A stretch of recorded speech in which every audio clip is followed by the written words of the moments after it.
তিনটি ভেক্টরের ভেক্টর গুণন এ ভেক্টর ক্রস, আমি ভেক্টর কথাটা বলবো না কারণ ভেক্টর কথাটা না বললেও আছে।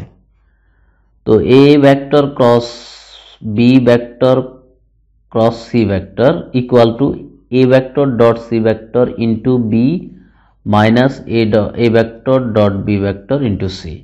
অর্থাৎ এ এর সাথে সি এর ডট গুণন আর বাহিরে বি হলো মাল্টিপ্লিকেশন, নর্মাল গুণ, ডটও নয় ক্রসও নয়, মাইনাস আবার এর সাথে বি এর ডট গুণন ইন্টু সি। এটা ইন্টু সি বলতে পারো, মানে ডটও না ক্রসও না, নর্মাল গুণ।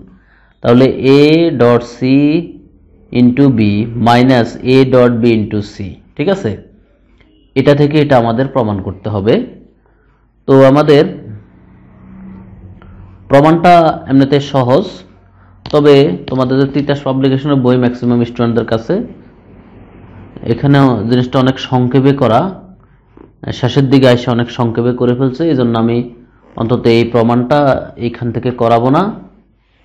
এই প্রমাণটা তোমাদেরকে আমি একটা পুরাতন বিখ্যাত একটা বই, এই জেনারেশন স্টুডেন্ট অনেকেই বইটা দেখেও নাই, নামও শুনে নাই, এই যে এন তাজুল ইসলাম স্যারের জ্যামিতি বই থেকে করাচ্ছে। তবে তোমরা এই বইটা বাজারে খুঁজলে আবার পাবে না, নাও পাইতে পারো, আবার পুরাতন বইয়ের দোকানে পেতেও পারো।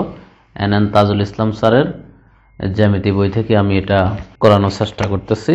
এত equal to A dot C vector into B minus A dot B vector into C, এটা আমাদের প্রমাণ করতে হবে। তাহলে লিখে নাও শো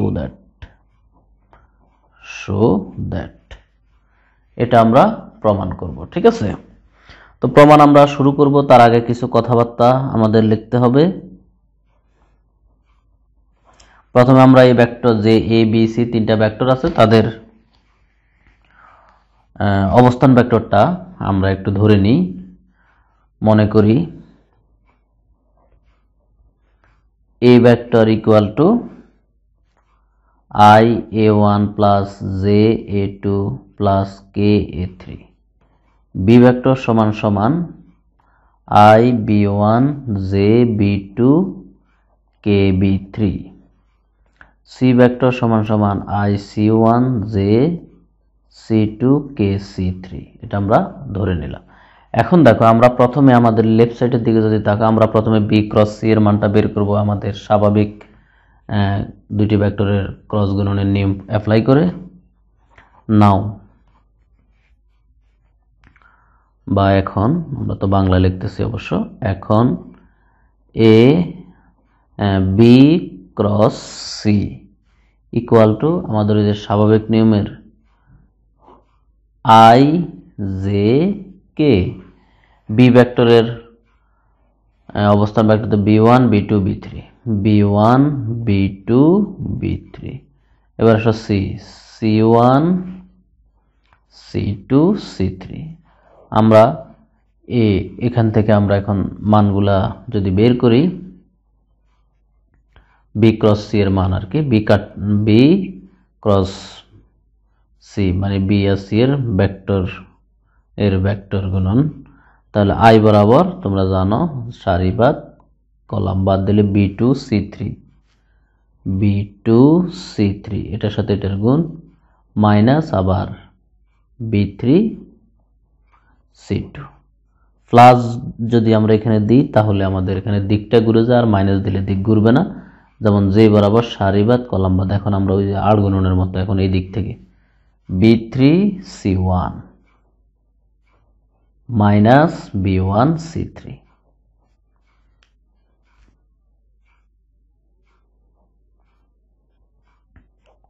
ওকে, এবার আসো কে এর হিসাব,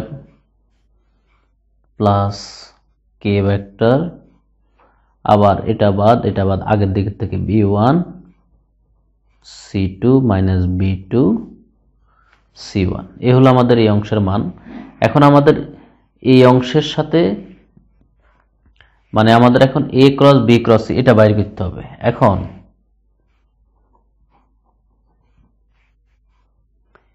এ ক্রস বি ক্রস সি, ঠিক এটাকে আমরা এই ফরম্যাটে এখন এই ফরম্যাটে আবার দাঁড় করাবো।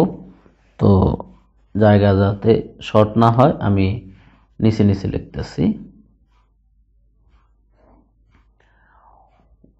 এর পরিচয় A1 A2 A3, তার আগে আমাদের I J K এটা লিখে নিতেছি, কারণ এখানে বড় বড় মান তো।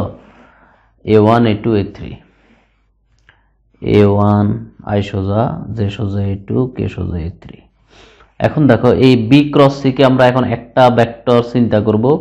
তো B ক্রস C এর অবস্থান ভেক্টর এখান থেকে লিখব। I এর সহগগুলো এখানে B2 C3 minus B3 C2, J সহগগুলো B3 C1 minus B1 C3, K সহগগুলো B1 C2 minus B2 C1। একটু আগে আমরা যেভাবে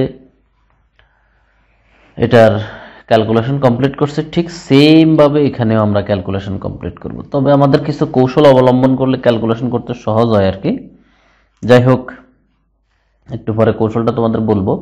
তার আগে আমরা I বরাবর সারিবাদ কলাম বাদ দিলে বাকি 4টি উপাদান A2 B1 মানে এটার সাথে এটার গুণ B1 C2 minus B2 C1 বিয়োগ A3 B3 C1 minus B1 C3। এটা হলো I এর সারিবাদ, I বরাবর সারিবাদ কলাম বাদ দিলাম। এবার আসো সেম প্লাস J বরাবর সারিবাদ কলাম বাদ। এখানে যেহেতু প্লাস দিছি এখন এখানে দিকটা ঘুরে যাবে, তাহলে J বরাবর সারিবাদ কলাম বাদ দিলে A3, এখানে B2 C2, এখানে কি B2 C2 নাকি B2 C3, B2 C3 minus B3 C2 minus আবার এখানে A3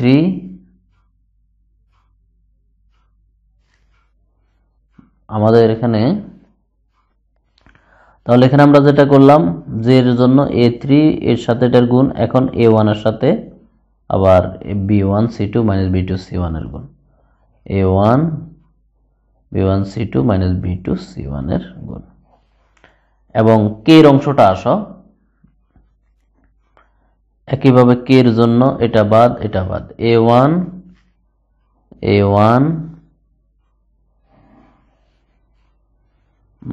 B3 C1 minus B1 C3,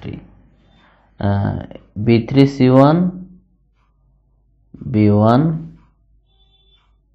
C3 minus, তাহলে এটা যখন আমরা ইয়ে করছি এটার সাথে এটার গুণ, এখন এটার সাথে এটার গুণ A2 B2 C3 minus B3 C2। ওকে, সরি নিচের অংশটা হয়তো দেখো নাই, মানে আমরা যখন কেটটা করছি এটা বাদ এটা বাদ, এটার সাথে এটার গুণ আবার এটার সাথে এটার গুণ। এখন আমরা এখানে আমাদের প্রমাণের দিকে যদি আমরা তাকাই, আমাদের একটা কৌশল অবলম্বন করতে হবে। দেখো প্রমাণের দিকে তাকাই আমাদের কাজ করতে হবে, প্রমাণের দিকে তাকাই আমাদের ফাইনাল কাজটা করে ফেলতে হবে। এখানে আমরা মূলত গুণ করে অনেক কাজ করব, আমরা গুণ করে এগুলোকে সাইজ করে টরে আমাদের মূল প্রমাণটা আনতে হবে। তো আমরা একটা কৌশল যদি অবলম্বন করি, আমাদের প্রমাণে আছে A vector dot C vector, দেখো A vector dot C vector into B vector, তাহলে আমরা ঠিক এই কৌশলে এটাকে লিখে ফেলবো। মানে A1 মানে আমরা বলবো যে আমরা গুণ করছি, খুঁজে টুজে আমরা লিখছি, আসলে আমরা কিছুই করব না, আমরা জাস্ট কৌশলে কাজ করব প্রমাণের সাথে মিল করে। A1 C1 যোগ A2 C2 যোগ A3 C3, আর সাথে দেখো এই B ভেক্টরটা লাগবে, এজন্য লেখো I B1 যোগ, মানে যেভাবে প্রমাণ আসে এইভাবে আমরা একটু আগে থেকে লিখে ফেলতেছি, এটা হলো কৌশল I B1 J B2 K B3। এরপরে দেখো প্রমাণের আছে minus A dot B into C, আমরা এভাবে লিখতেছি মাইনাস A1 B1 যোগ A2 B2 যোগ A3 B3, সাথে আছে C ভেক্টর। দেখো তো আমরা সেটাই লিখতেছি I C1 J C2 K C3। এখন তুমি হয়তো বলতে পারো স্যার এটা তো মনে থাকবে না, এটা তো তোমার মনে রাখতে হবে না, তুমি যদি বেশি বুঝো বেশি পারো তাহলে তুমি এখানে এগুলোকে প্রত্যেকটাকে গুণ করো, গুণ করে এইভাবে খুঁজে কমন নিলে ঠিক এই ফরম্যাটে আসবে। তো আমাদের জন্য শর্টকাট টেকনিক, আমরা ওই যে প্রমাণ দেখে এটা লিখে ফেললাম, মানে এটার ফলাফলও তুমি চিন্তা করে করলে এটাই আসবে। তো আমরা ফিনিশিংটা এখন যেভাবে নিয়ে লিখছি এইভাবে দিয়ে দিব, যেমন a1 c1 যোগ a2 c2 যোগ a3 c3, এটা হলো a vector dot c vector. এই কৌশলে আমরা শিখে ফেলবো। আর এখানে i b1 j b2 k b3, এটা হলো b ভেক্টর। এখানে কিন্তু ডট দেওয়া যাবে না, এটা হলো নরমাল গুণ, মাইনাস a মাইনাস, ঠিক আছে। এটা আবার আমার a1 b1 যোগ a2 b2 a3 b3, এটা হলো আমার a vector dot b vector. আর এখানে i c1 j c2 k c3, এটা হলো আমার c ভেক্টর, ঠিক আছে। এই কৌশলে আমি লিখে ফেললাম।